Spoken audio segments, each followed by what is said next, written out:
2000 సంవత్సరం నుంచి రాష్ట్రంలో సామాజిక రాజకీయ పరిస్థితులన్నీ వేరువేరుగా మారిపోయాయి. అప్పటి వరకు దళిత మహాసభ పేరు మీద కులాలు మతాలకు అతీతంగా ఎక్కడ అన్యాయం జరిగితే, ఎక్కడ దళితుల మీద దాడులు జరిగితే, ఎక్కడ దళితుల మీద అత్యాచారాలు జరిగితే అందరూ కూడా కుల మతాలకు అతీతంగా అక్కడికి వెళ్ళి వాళ్ళందరితో కలిసి వాళ్ళందరికీ సంఘీభావాన్ని తెలిపి ఆ సమస్యని సుమారుగా ఉదాహరణకి చుండూరు సమస్యని దేశవ్యాప్తంగా ఢిల్లీ గడ్డ మీద వినిపించగలిగే శక్తి ఆ రోజు అప్పుడు అందరూ ఒక్కదాటి మీద నడిచారు. ఆ తర్వాత కొన్ని అరివాని కారణాలు ఎందుకు వచ్చిందో తెలియదు, కానీ దాన్ని అయితే నేను తప్పు పట్టట్లేదు, ఉప్పు పట్టలేదు. కానీ మన మధ్యలో ఉన్న చీలిక ఇది, మన మధ్యలో ఉన్న చీలిక తీసుకొచ్చి రాజకీయంగా లబ్ధి పొందాలి, వీళ్ళని అణిచివేయాలి. వీళ్ళు చిన్న సుండూరు గ్రామం నుంచి ఢిల్లీ దాకా వీళ్ళు ఉద్యమం నడిపించారంటే ఇక భవిష్యత్తులో వీళ్ళతో పెట్టుకుంటే ఎలా ఉంటుందో అనే ఒక భయంలో నుంచి మనల్ని విడదీసి తొక్కి ఈరోజు ఈ స్థితిలో నిలబడ్డాం. దానికి కారణం ఓన్లీ రాజకీయ నాయకులే. వాళ్ళ స్వార్థ ప్రయోజనాల కోసం మన జీవితాలని తొక్కి నాశనం చేసి వదిలేశారు. అన్నీ దూరమైనవి. ఏ రోజుకి చుండూరు ఉద్యమం తర్వాత దాడులు పెరిగినాయి, అంటరానితనం మరిపార్టీ పెరిగింది, అత్యాచారాలు పెరిగినాయి, అవకాశాలు లేకుండా పోయి రాజ్యంలో అధికారంలో భాగస్వామ్యం లేకుండా పోయింది. అధికారంలో భాగస్వామ్యం అంటే ఇప్పుడు చాలామంది చూస్తున్నాం, ఏ పార్టీలు వచ్చినా మా రాజకీయ పార్టీలో దళితులు డిప్యూటీ సీఎం హోదాలో ఉన్నారు, హోమ్ మినిస్టర్ హోదాలో ఉన్నారు.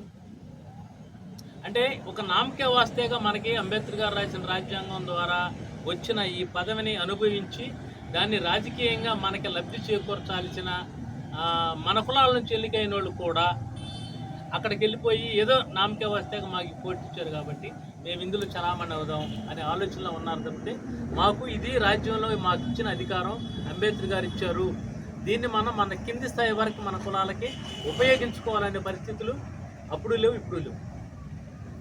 దీన్ని దృష్టిలో పెట్టుకుని 2000 సంవత్సరంలో మనలో అనిశ్చిత, మనలో అనైక్యత ఏదైతే ఉందో దాన్ని మళ్ళీ ఐక్యతగా మార్చడం కోసం 2000 సంవత్సరంలో దళిత వేదిక అనేది రాష్ట్ర వ్యాప్తంగా ఏర్పాటు చేసాం. ఆ రోజు అది అన్ని జిల్లాల్లో, ఇక్కడ రాయలసీమ జిల్లాలో ఉంది, తెలంగాణ, అప్పుడు ఉమ్మడాంధ్ర రాష్ట్రం, ఉమ్మడాంధ్ర రాష్ట్రంలో అన్ని జిల్లాల్లో దళిత వేదిక అనే కార్యక్రమాలు పెట్టాము. కార్యక్రమాలు చేసుకుంటూ వచ్చాము. ఎక్కడ అన్యాయం జరిగినా, ఏ దళితులకి అన్యాయం జరిగినా అక్కడికి వెళ్ళి వాళ్ళతో మాట్లాడి వాళ్ళకి న్యాయం జరిగే వరకు దళిత వేదిక కార్యకర్తలు, నాయకులు అందరూ కూడా కలిసి పనిచేసింది. ముఖ్యమైన విషయాలు ఏంటంటే రాజకీయంగా మనకి ఇంకా ఎదుగుబాటు లేదు. అంటే పూర్తి స్థాయిలో మనకున్న రిజర్వేషన్లో మనం అనుభవించి బాగుపడ్డామంటే రాజకీయంగా అక్కడ కూర్చున్న వాళ్ళు ఖచ్చితంగా మన భాగస్వామ్యాన్ని మనం వినిపించగలిగే పరిస్థితి ఉండాలి. ఈరోజు వరకు మనకి భాగస్వామ్యం తప్ప అందులో నిర్ణయాధికారంలో భాగస్వామ్యం లేని పరిస్థితి ఈ రోజుకే ఉంది.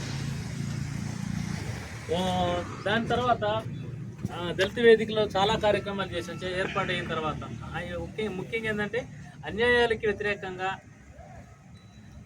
అనైక్యతకి వ్యతిరేకంగా ఐక్యత తీసుకురావడం కోసం, ఉన్న అవకాశాలు అందరికీ అందుబాటులో ఉండే విధంగా తీసుకొని రావడం కోసం, చదువు అందరికీ అందుబాటులో ఉండాలి, విద్య అందరికీ అందుబాటులో ఉండాలి, ఉపాధి అవకాశాలు కూడా అందరికీ అందుబాటులో ఉండాలని చెప్పేసి ఈ 4-5 అంశాలతో దళిత వేదిక అనేది ఆర్గనైజేషన్ 2000 సంవత్సరంలో ప్రారంభమైంది.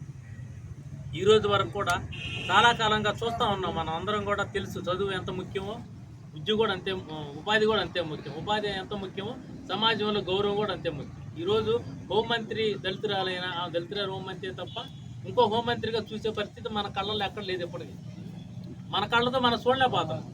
ఒక కలెక్టరు ఎస్సీ కలెక్టర్ అయినా వాడు ఎస్సీ కలెక్టరే, వాడు ఎస్సీ ఐపీఎస్ఏ, వాడు ఎస్సీ పోలీసు వాడే. అంటే కులం పోనంత వరకు ఈ వ్యవస్థ మనల్ని వెంటాడుతూనే ఉంటుంది.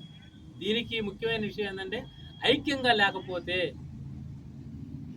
అన్నీ పోతాయి, ఐక్యంగా ఉంటే అన్నీ వస్తాయి. ఉదాహరణకి చాలా సందర్భాల్లో ఒకప్పుడు చదువు మనకి చాలా దూరంలో ఉంది, అది మనందరూ తెలుసు.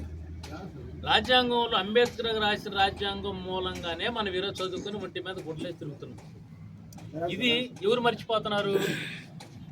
ఉద్యోగాలు పొందిన మన కమ్యూనిటీ నుంచి ఎవరైతే ఉద్యోగాలు పొంది పెద్ద పెద్ద ఉద్యోగస్తులు అయ్యారో వాళ్ళు తిరిగి సమాజానికి ఏదో ఒకటి చేయాలి అనే ఆలోచన మర్చిపోతున్నారు. ఎవరైతే మన కమ్యూనిటీలో నుంచి రాజకీయంగా ఎదిగి మంచి మంచి పదవులు అధిరోహిస్తున్నారో వాళ్ళు తిరిగి మన కమ్యూనిటీకి ఏదైనా ఇవ్వడానికి వాళ్ళు మేము పలానా కులం అని చెప్తే మరి ఏమనుకుని చచ్చిపోతారేమో అర్థం కావట్లేదు. అంటే ఉన్నతమైన స్థలాల్లో ఉన్నతమైన స్థానాల్లో నిలబడినోడు వాళ్ళు తిరిగి మన వైపు చూడలేని పరిస్థితిలో ఉన్నాం. ఇప్పుడు 2 కులాలకి చిన్న ఉదాహరణ చెప్తా. తమ్మారెడ్డి ఎవరన్నా కానీ మొదట వాళ్ళు భూమి కోసం ఉపాధి కోసం పోరాడారు మనకన్నా ముందు. బానిసత్వానికి లేదంటే మాకు భూములు కావాలని